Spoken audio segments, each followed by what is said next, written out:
And I lasted 2 weeks, and the news director fired me and said, "Listen, kid, you'll never make it in this business.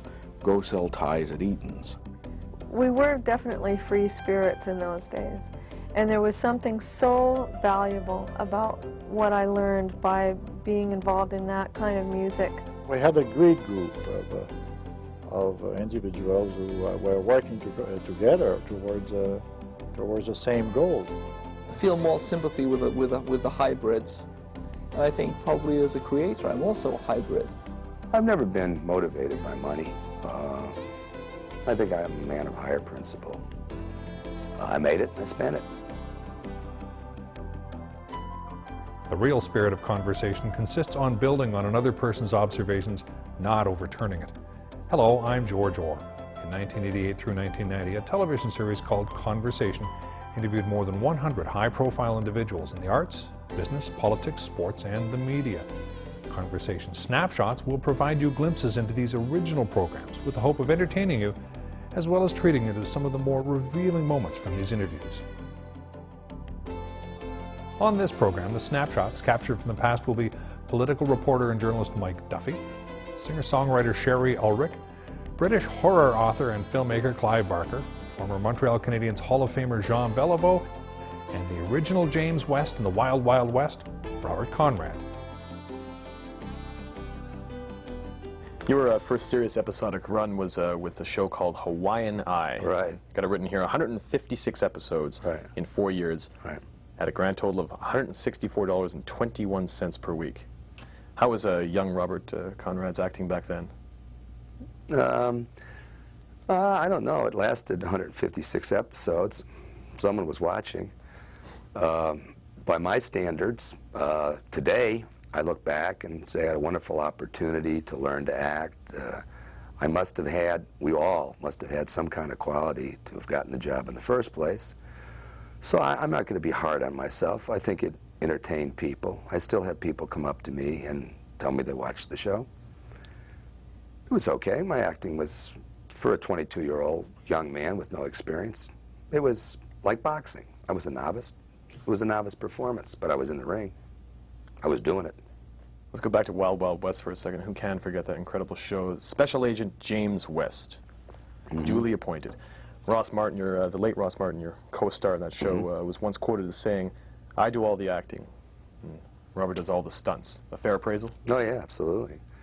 Of all the books that have been written, and there have been many, and some coming out now, matter of fact, I just read one. Yeah, I think it's a fair appraisal. Ross was a wonderful studied actor. He was a lawyer before he became an actor. He was an outstanding musician. He was in a show called Mr. Lucky where he played Andamo, wonderful character he created. Then he came into the show to do the disguises and the makeup, which I thought he did magnificently. And I became the athlete. And I don't know if they ever compared Ross to Barrymore. They probably could have, because Ross was a magnificent actor. But I'll take the comparison to the other guy we just talked about. Douglas Fairbanks. I'll take Doug Fairbanks. Oh, I'll take that any day of the week. You actually discussed with me before that you were a witness to him saying that. He was on the Tonight Show. You were watching. Right. Well, I watched it. I like Ross. I liked him as a man, and as a co-star, I respected him. Right. And when I knew he was going to do the show, because I liked him, I was a fan of his, on set and off. I watched him. Tuned in. Now, I read while you were doing Wild Wild West that you didn't believe you should have been getting so much money for it, and that you gave most of it away. No, I didn't give most of it away. I squandered a lot of it. I've never been motivated by money. I think I'm a man of higher principle. I made it, I spent it. Now, was it my imagination, this is just personal for a second, or did the fight scenes in Wild Wild West... You mean this whole interview is impersonal? That's right. This is the personal question? This is it. We're cutting to the quick here. All right. It seemed like the fight sequences in Wild Wild West were a little bit hyper speed. Unless you had 12 cups of coffee before you hit the set. But it seemed like when those fight sequences came on, you were really flying through midair. Yeah, we were. And what we were doing was choreographed, rehearsed with some of the finest stuntmen that have ever graced a movie set. And we had an ensemble company the same stuntmen played the bad guys through all of the 102 or 104 episodes we did. I don't remember, 2 or 4. And the audience, those that were diehard fans, knew that it was the same stuntman. We'd take off a mustache, add a mustache, put in gray hair, put in a skull cap, so on and so forth. So they were real. I think they share in the success of the show as much as Ross Martin or myself or Mike Garrison, who's also with God in the clouds, I like to call it, who created the show. I think it was a lot of people making something that we're still talking about 25 years later.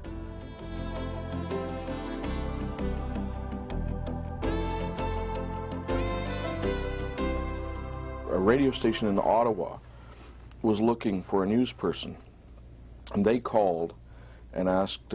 I kept pestering the people back in Halifax. You know, I'm out here in the boonies practicing my stuff. The big aim in life was to get to be good enough out there after having, you know, sort of used all of my bad pronunciation and everything on the local listeners in poor old Amherst. God, when I think what I must have inflicted on their ears. The idea then was to go back to Halifax, and I kept pestering Halifax and calling in all kinds of stories to them. The train's going to be late, there's been a big crash on the highway, all kinds of trivial stuff, just to keep my name in front of them and say, hey guys, don't forget me, I'm out here practicing, and someday I'm coming back to the big city of Halifax. And I was really bugging them literally every day. And so they got a call in Halifax from Ottawa saying, do you know anybody down there in the Maritimes that's any good? We're looking for somebody to do news at night. And somebody recommended me. I get hired over the telephone for the munificent sum of $100 a week. I packed up all my belongings, put them in my trusty Volkswagen Carmen Ghia, which was a very sporty little car at the time, sort of like yours, and off to Ottawa. This is after about a year in Amherst. And I lasted 2 weeks. And the news director fired me and said, listen, kid, you'll never make it in this business. Go sell ties at Eaton's.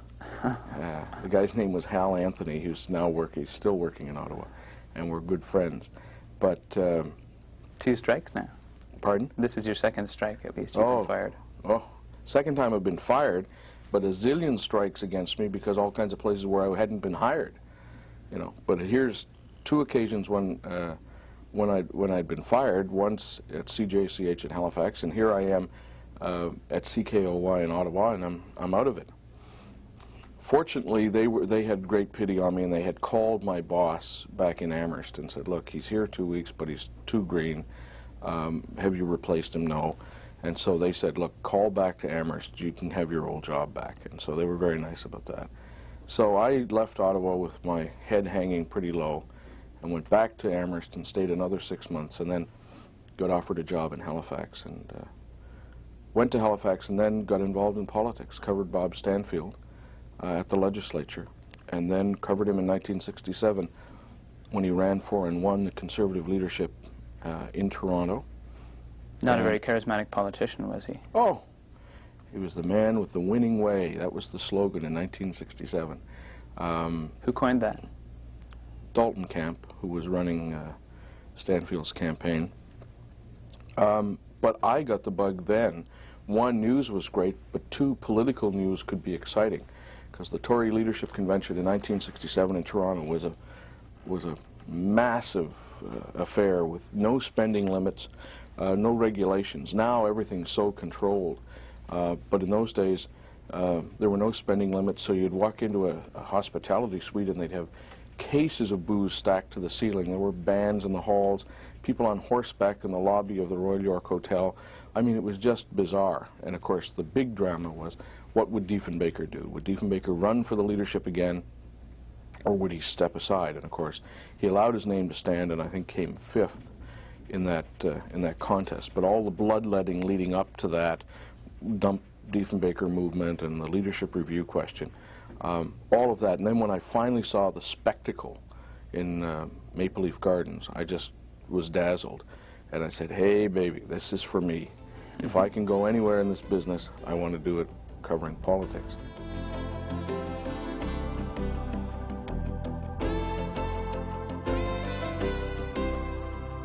We were definitely free spirits in those days. And there was something so valuable about what I learned by being involved in that kind of music early on. I'll always wonder where things would have gone if we had pursued it, because I definitely did. I did end it, the Pied Pumpkin, quite prematurely. You know, it wasn't something that I grew away from it or wanted to leave, or we were thriving, and I left to join the hometown band. And I'll always wonder how we would have evolved if I'd stayed with them. But the thing that was so great about it was the music was so unique. My role in it as a player was that I had all the room in the world. There was guitar and dulcimer, and they were basically the rhythm, and I got to be all the icing. It sounds like there's a responsibility with that, but at the same time, it's not quite structured somehow. I don't know, it seems to be so relaxed. Like, well, that's it. Like, why did you leave it? You know, if you were so happy, why did you leave it? For the lure of success. As defined by what? Well, I had just finished, at that time, I had just finished a tour with Valdi where we played 2 concerts a night all across the country, 2 Queenie theater-type halls, and every night I did Fear of Flying. Well, it was called Flying. And the audiences went crazy. And I got such a rush from playing those sorts of theaters and having people respond to my voice that way. And it was very ironic, because Fear of Flying was Rick Scott or Joe Mock's song. That was a Pied Pumpkin song that I took on the road, and then that was also the song that got the hometown band their record deal. But I just couldn't resist. It was a great experience. I was seduced by it all. I mean, I really was tormented over that decision. I've never been as tormented by any decision since. And I felt like I really was choosing between good and evil, and chose evil. I mean, I don't regret it, although, as I say, I'll always be curious how we would have evolved had I not ended it prematurely. But I also wonder whether or not I ever would have found my music, whatever that is. I had no impetus to write in that particular group, because our music was so much Rick and Joe, the actual songs, the actual material. And even in the hometown band, I didn't write until the very end, and when I wrote Feel Good for the last album. And that was my first song, and I wrote it out of sheer determination to have a song on the album. And the success of that song led me to believe that I had good instincts for writing and should definitely pursue that. And I don't know whether or not I would have in the context of the Pied Pumpkin, because I didn't need to. I think, as I say, I think instinctively I always knew that I could do it and that I should do it. I still have to tell myself that, you know, with writing now. I still have to look back sometimes and say, okay, well, you've written all these songs and you've had success with these records. You must be good. And I think every artist does that. They constantly have to be reminded or remind themselves that they should be doing what they're doing.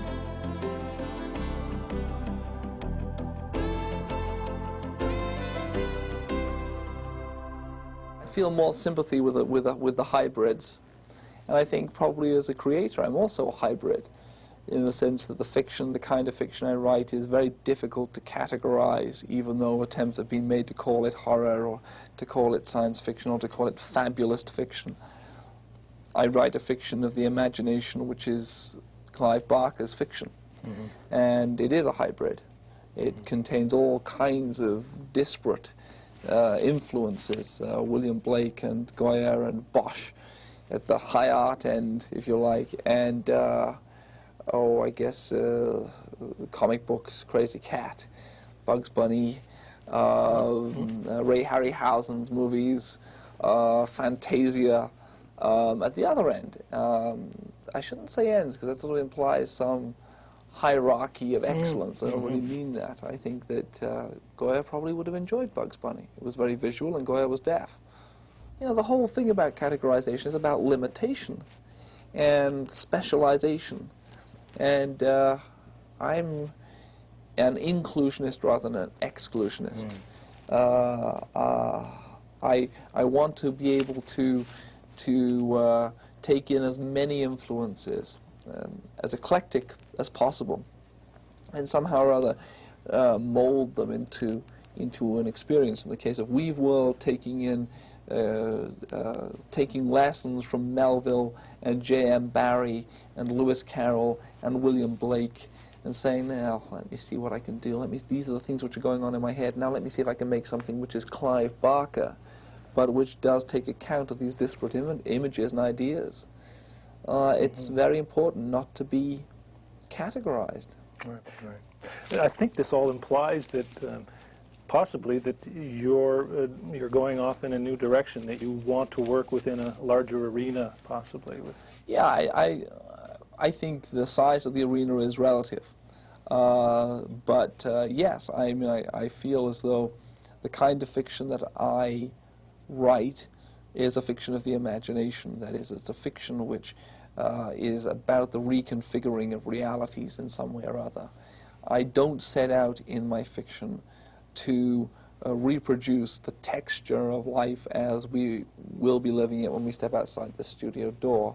I am attempting to make a fiction which is about the way I fear it might be, or the way I hope it one day will be, which is a whole different kind of fiction. I'm writing a fiction which is using speculation, using anxiety, using maybe a little vision, a little psychosis, a little insanity, mingling them up, and saying, okay, now how does the world seem if it's seen in this particular way, and how accurately can I set that on the page? How can I communicate the intricacies of those reimagined worlds to an audience, to a reader? The novel is a whole different experience. The relation between the maker, myself, and the, I don't want to say receiver, because the reader is far less passive than a viewer of a movie is. The co-creator of a novel, that is to say the reader, co-creator for this reason, that if I was to take a scene from Nightbreed and show it to 6 people and ask them when they'd seen that scene to describe the scene, we might say that by and large they'd seen the same thing. By and large they'd experienced the same thing. I might then ask those same 6 people to read a scene from The Great and Secret Show, from the new novel, and describe to me what they'd experienced in the reading of that. And I guarantee we both know that there will be 6 radically different experiences, because to every adjective in those sentences, to every nuance of description, the readers will be bringing different sense memories, different information. They may have a fear of one person may have a fear of water, which is fundamentally going to change the way that they imagine a drowning scene. Somebody may have had an experience of drowning in the bath. Somebody may really rather be a wonderful swimmer. They're going to bring to that experience a whole set of personal information, biography, if you like, which they're going to help co-create the novel with me. They're going to use that information. In a movie, there it is. Take it or leave it. There it is. It's one of the reasons why movies are so powerful. It's also, I think, one of the reasons why movies are not as important, finally, as art experiences, as books, because they can never be quite so intimate.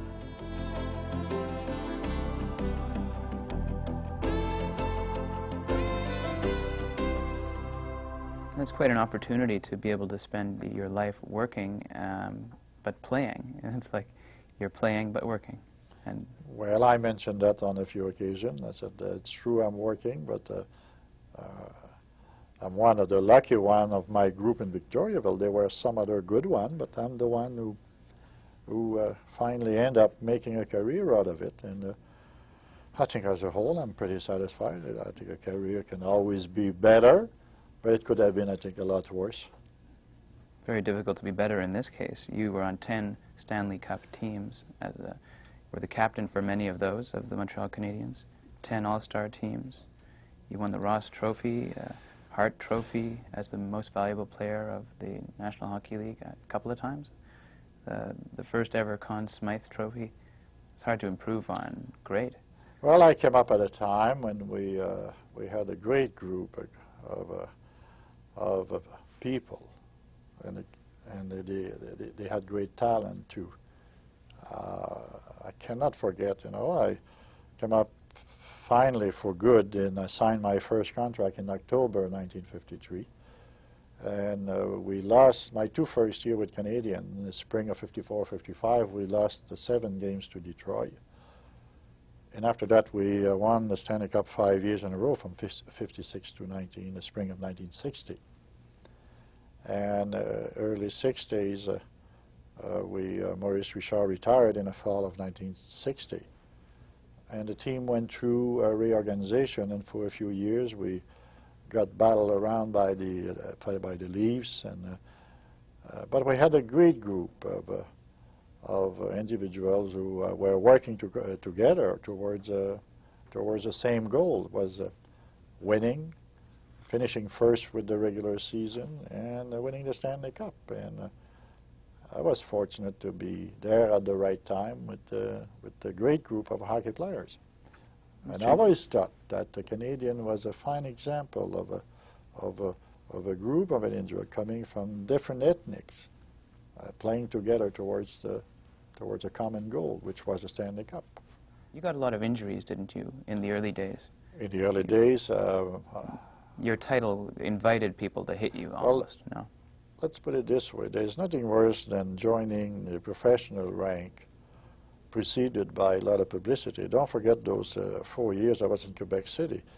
Mr. Sarkey has been trying to get me to Montreal, and the press were relating everything that I was doing in Quebec. So when finally I signed in the fall of 1953, people were expecting so much. In the first 2 years, I think the first year I got only 13 goals, played only 43 or 44 games. Got hurt again the second year, and finally only in 55-56 that's when I won the league championship and started to produce a little bit more. But again, I remember some nights walking out of the forum and after scoring 2 goals and hearing people, good job, but you could have scored 3. And on many nights I scored 3 and I could have scored 4, and I was lucky enough on 3 or 4 times to score 4 goals, and again hearing, boy, you could have 5. So you say to yourself, whatever I do, I'll never satisfy certain people. But as a whole, I think I've been one of the fortunate athletes to have been well supported by the crowd. Although all of these individuals achieved their success in such diverse careers, they all shared the personal drive and commitment to reach their goals. I'm George Orr. Join me next time for more Conversation Snapshots.